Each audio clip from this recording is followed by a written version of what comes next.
ETF index mutual funds నేర్చుకుని stock మార్కెట్లో రాణించాలనుకుంటున్నారా? వెంటనే ఈ నెంబర్కి కాల్ చేయండి.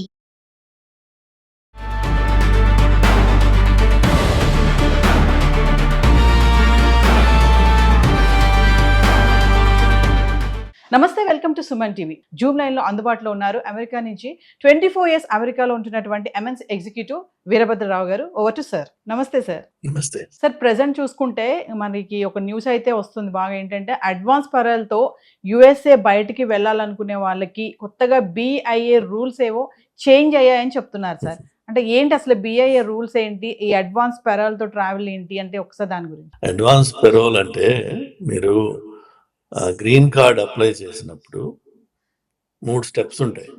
సో ఫస్ట్ స్టెప్ వచ్చేసి సరే లేబర్ క్లియరెన్స్ అని గ్రీన్ కార్డ్ కోసం పెట్టుకుంటారు. దాని తర్వాత I-130 అని చెప్పి ఒకటి అప్లై చేస్తారు. ఆ 2 స్టెప్స్లో కూడా ఎంప్లాయర్ పార్టిసిపేషన్, ఎంప్లాయర్ స్పాన్సర్షిప్ ఉంటుంది.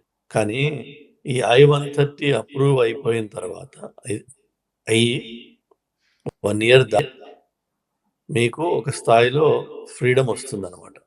ఏంటంటే దాని తర్వాత వచ్చే step is called I-485 which is adjustment of status. అక్కడ మిమ్మల్ని పర్మనెంట్ రెసిడెంట్ అంటారు, గ్రీన్ కార్డ్ అంటాం మనం. సో ఈ 3 స్టెప్స్ లో 485 అడ్జస్ట్మెంట్ గ్రీన్ కార్డ్ రావడానికి ప్రయారిటీ డేట్స్ అని ఉంటాయి. సో అవైలబిలిటీ ఆఫ్ వీసాస్ ని బట్టి వాళ్ళు పెండింగ్ అప్లికేషన్స్ క్లియర్ చేస్తూ ఉంటారు.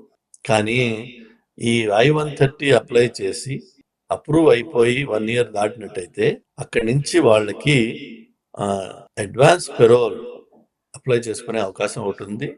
అట్లనే ఎంప్లాయ్మెంట్ ఆథరైజేషన్ అని EAD ఒకటి అప్లై చేసుకుంటాం. ఇవి 2 ఎవరి దగ్గర అయితే ఉంటాయో వాళ్ళకి ఒకటే ఎంప్లాయర్ దగ్గర ఉండాల్సిన అవసరం లేదనమాట, వాళ్ళకి ఫ్రీడమ్ వచ్చేస్తుంది.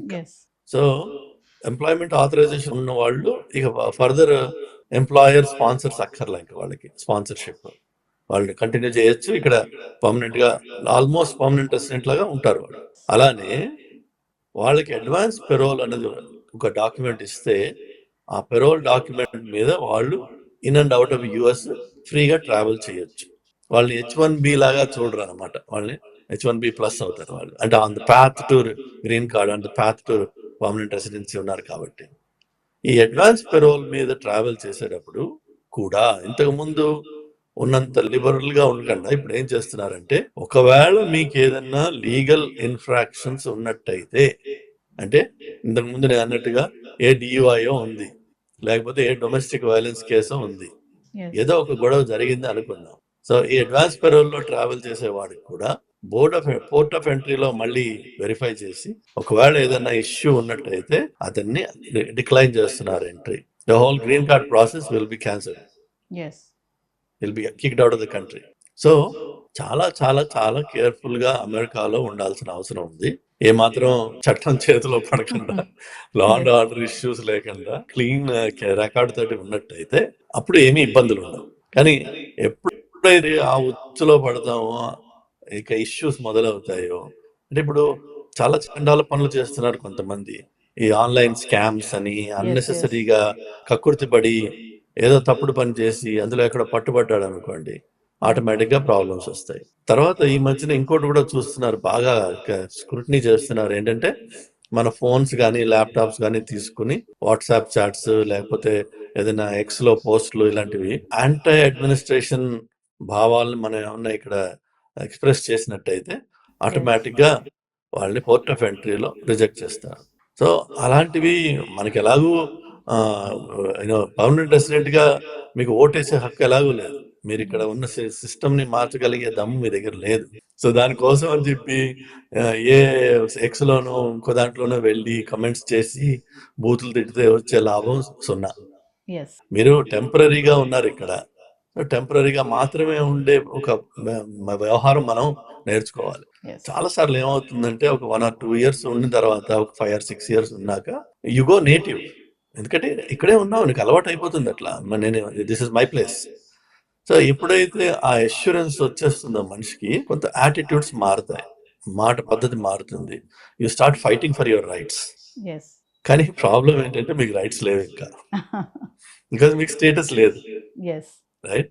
ఈవెన్ దో 10-15 ఏళ్ల పాటు ఉండి వాళ్ళు ఇంకా గ్రీన్ కార్డ్ రాని వాళ్ళు ఇక్కడ ఒక లక్షలో ఉంటారు, ఎస్ లక్షల్లో ఉంటారు. వాళ్ళకి ఎలాంటి హక్కులు లేవు. Their life is in limbo until ఆ గ్రీన్ కార్డ్ వచ్చిన తర్వాత కూడా మీకేమీ హక్కులు పెద్దగా లేవు. ఎస్ దాని తర్వాత 5 ఏళ్లకి సిటిజన్షిప్ వస్తే అప్పుడు you can claim some rights as an American citizen. So అయితే మీరు advance ఒక parole లో travel is a little bit of a scary thing అన్నమాట. ఎస్ ఎస్ సార్ మీరు ఇప్పుడు ఒక మాట చెప్పారు కదా 10 ఇయర్స్ 15 ఇయర్స్ నుంచి కూడా H1B వీసా కోసం వెయిట్ చేసే వాళ్ళు చాలా మంది ఉన్నారని చెప్పేసి, మరి అలా వెయిట్ చేయడం అనేది ఇది వర్తే అంటారా అసలు ఫైనల్ గా? వర్తా కాదా అన్నది కాదమ్మా, H1B కాదు అనేది గ్రీన్ కార్డ్ కోసం వెయిట్ చేస్తున్న వాళ్ళు. ఐ థింక్ అది ఇప్పుడు 2015, 16, 17కి వచ్చినట్టుంది. సో 9-10 ఏళ్ళు వెయిటింగ్ ఉంది ఇప్పుడు. అండ్ ఇంతకుముందు దాదాపు 15-16 ఏళ్ళ పైన ఉండేది. సో మెల్లిమెల్లిగా మూవ్ అవుతున్నాయి, జనాలకి కార్డ్స్ వస్తున్నాయి. ఇట్ ఆల్ డిపెండ్స్ అన్నమాట. ఇప్పుడు మనకి ఆల్రెడీ పిల్లలు పెద్దవాళ్ళు అయ్యి హై స్కూల్, మిడిల్ స్కూల్ దాటిపోయి అమెరికాలోనే గత 10 ఏళ్ళుగానో 15 ఏళ్ళుగా లేక ఇక్కడ పుట్టినట్లయితే గొడవ లేదు. కానీ వాళ్ళు ఇక్కడ పెరిగినారు అనుకోండి, వాళ్ళు దే బికమ్ అమెరికన్స్. ఆలోచన పద్ధతి కానీ చదువుకునే పద్ధతి కానీ అంతే అమెరికనైజ్ అయిపోతారు వాళ్ళు.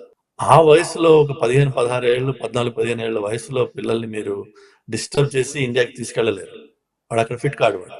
సో అలాంటి వాళ్ళకి ఏంటంటే ఒక విధమైన మీరు బోన్ లో చిక్కుకుపోయి ఉంటారన్నమాట. మీకు ఆప్షన్స్ ఉండవు. పిల్లల వల్ల మీరు ఉండిపోవాల్సి వస్తుంది కదా. సో అందుకని చెప్పేసి అది వర్త్ ఇట్ అంటే పెయిన్ఫుల్లీ వర్త్. సో తప్పదన్నమాట పరిస్థితి. Sir thank you very much sir, Zoom కాల్లో వచ్చి వాల్యుబుల్ ఇన్ఫర్మేషన్ షేర్ చేసుకున్నారు. సో మరిన్ని వీడియోలు చేద్దాం సార్, అసలు అమెరికాలో ఏం జరుగుతుంది ఏంటి. ఇక్కడ మాకు ఏంటంటే టెన్షన్స్ చాలా మంది పేరెంట్స్కి పిల్లలకి కూడా ఏం అర్థం కావటం లేదు. మరి ఈ టైంలో అమెరికాకి పంపాలా వద్దా అనే ఆలోచనలో చాలా మంది ఉన్నారు. బట్ మీరైతే జూమ్ కాల్లోకి వచ్చి వాల్యుబుల్ ఇన్ఫర్మేషన్ ఇచ్చారు. Thank you very much sir. Thank you.